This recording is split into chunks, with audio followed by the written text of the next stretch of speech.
Welcome to Corporals Corner. Today we're going to signal for rescue using a smoke generator, so stick around.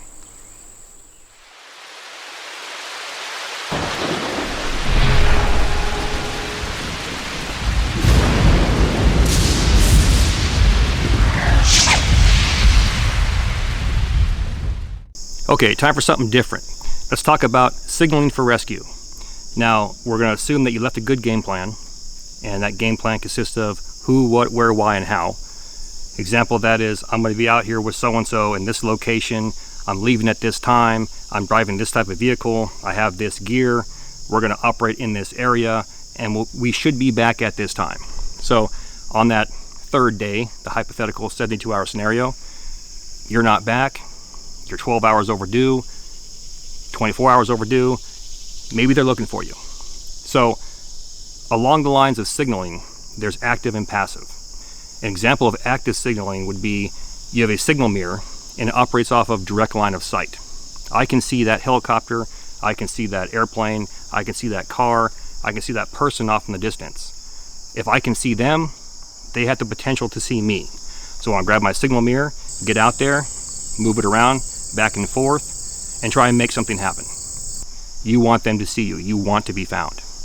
Now, example of passive signaling would be, say, 3 X's on the sand, operating with color and contrast, meaning if the sand is white, I might want black rocks out there, something that can be seen from a long distance or from the air. 3 campfires burning with the hopes that somebody will see that. So today, let's go ahead and talk about something that operates in between active and passive, and that's a smoke generator.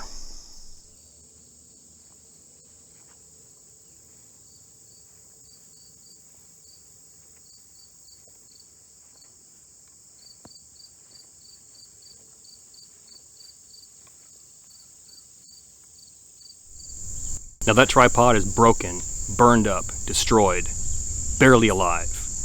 But we can rebuild it. We have the technology.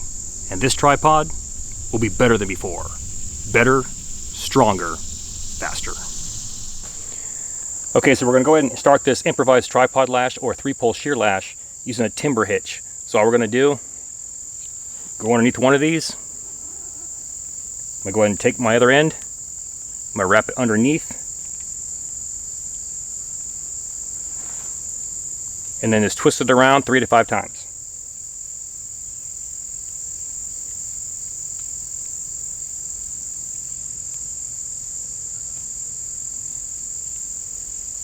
Then pull it tight.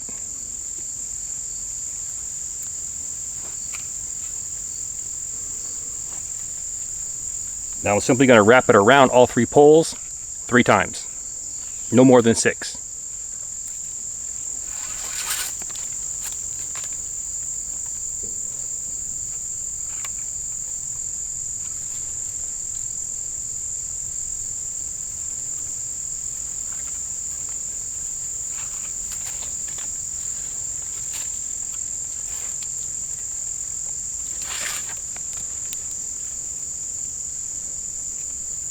Once we have our 3 wraps, we're going to go ahead and do 3 fraps. So all that is going in between the poles.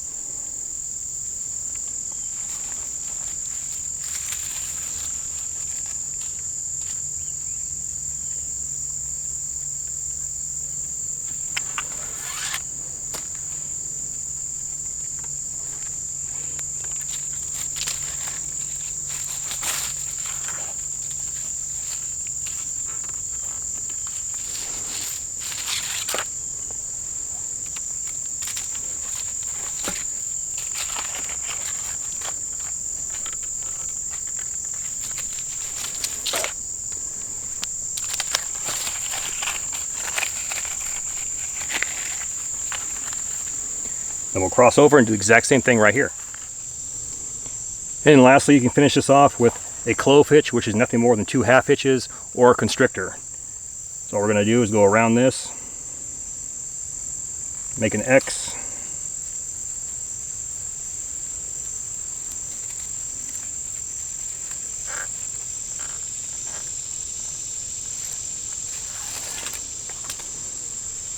and then pass it underneath that X.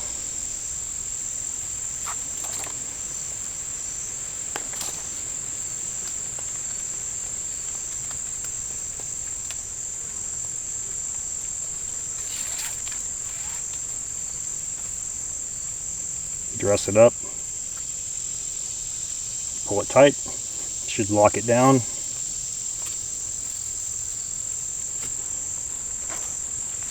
And whether you use a clove hitch or a constrictor, last step is going to be put an overhand knot or a stopper knot right here.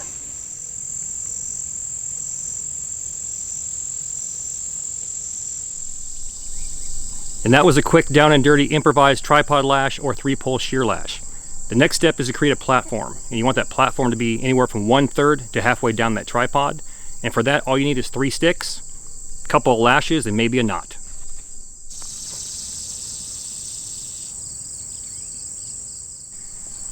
I'll go ahead and show you 3 different options for this. The first one is if you want to conserve cordage. To do that, we're going to tie a jam knot or an arbor knot. So to do that, all we're going to do is take our cordage. We're going to go ahead and tie an overhand knot at the end and pull it tight. Then go up around our platform and we're going to secure it to this leg. So to do that, all we're going to do is tie a slip knot in this. And now when I pull it tight, it will lock down and jam this platform to that leg. Now option 2 is going to be a diagonal lash.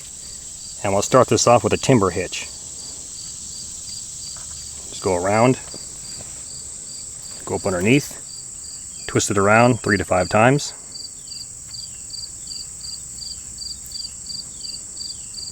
And pull it tight.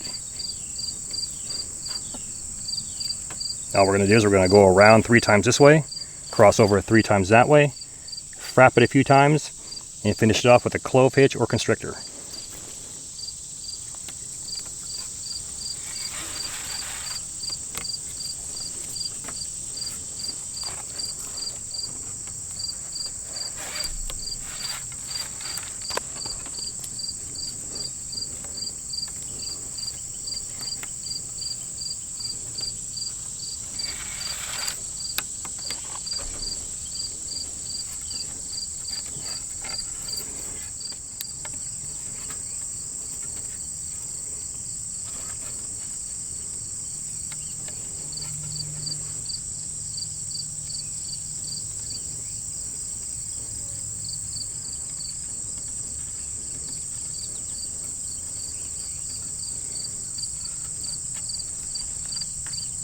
Cinch it down and finish off with the overhand knot.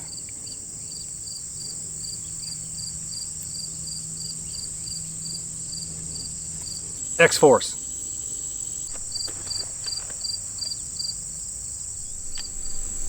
That's 2. I'll give you 1 more. Why? Because I'm a nice guy. Now for those of you that are extremely motivated, you can go ahead and secure this platform to this tripod leg using a square lash. To do that, we'll start off with a clove hitch up on top.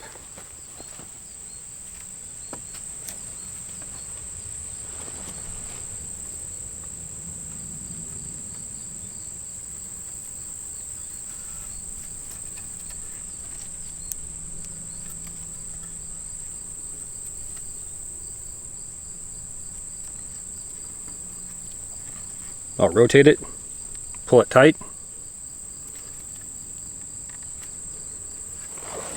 Then we'll go into a timber hitch. So all we're going to do is wrap this thing around, minimum of 3 to 5 times.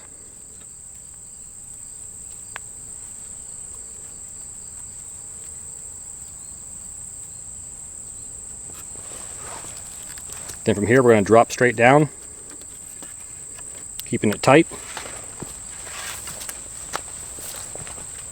I'm going to go under, around, back up,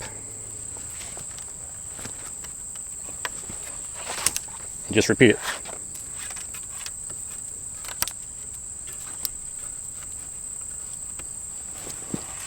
Once I have my 3 times, I'll frap it 3 times.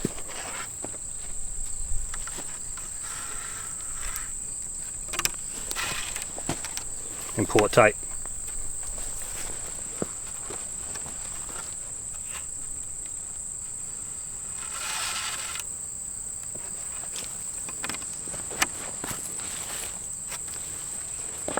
Get one more.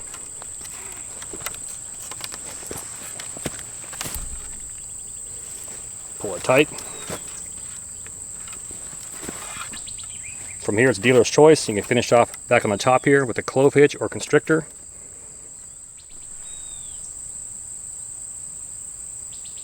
All we got to do is cut some logs and lay it across our platform.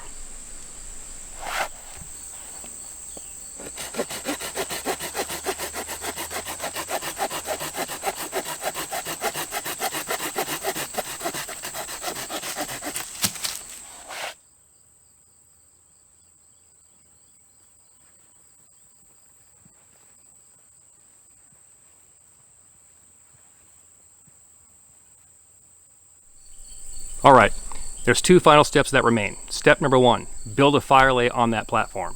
Step number 2, surround that fire lay with green foliage. Let's talk about step number 1. Just like everything else I show you, everything is transferable. So we're going to build the same V-shaped fire lay from the video titled My Personal Fire Lay. We're going to put that on that platform in the direction of the wind.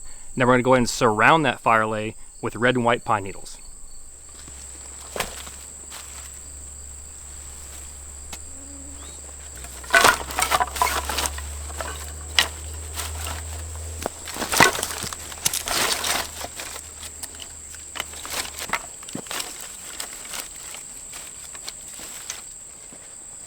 And just like in the My Personal Fire Lay video, once we get our tinder lit, all I gotta do is take my kindling and fuel and roll it over top.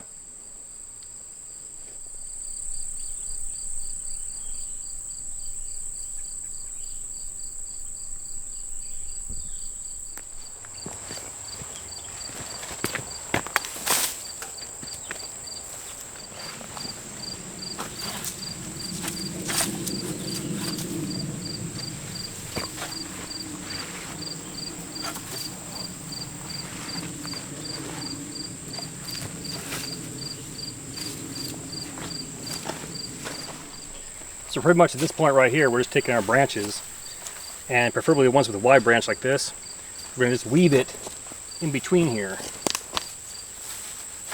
Wedge it up in there and we'll actually hang off another branch. Work your way all the way around this tripod and fill in the gaps.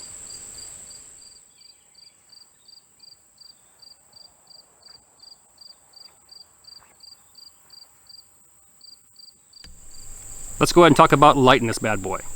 Now, just like having 3 campfires, I want 3 smoke generators. I'm not going to light my campfires or my generators until I actively hear or see something out there in the distance. Then I want to get their attention as soon as possible. Now, with that mindset, I don't want to screw around with a ferro rod and tinder that could be wet or damp. I want a fire right now, something that we call a surefire, meaning I'm pretty sure that once a combustion source hits that material, it's going to light. For me, it's going to be either Vaseline cotton balls or mini infernos from the Suffer Alliance Outfitters.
Welcome back. Signaling for rescue using a smoke generator is outstanding, as long as you get rescued. Now keep in mind a couple of things. Color and contrast. White smoke is produced by using green foliage on fire. Black smoke is produced using rubber or some type of resinous wood, like fat wood. Also, just like your 3 campfires, you want 3 smoke generators. You don't want to light your generators until you actively hear or see something or someone out there in the distance. Now, as usual, all the gear in this video can be found on my Amazon influencer page. I'll toss a link inside the description box. Please do me that favor, hit that like and subscribe button, then ring that notification bell. Once you ring that bell, please select all notifications. And as always, thank you for your comments, views, and support. Thanks for watching. Get out in the field, have some fun. I'm gonna catch you next time.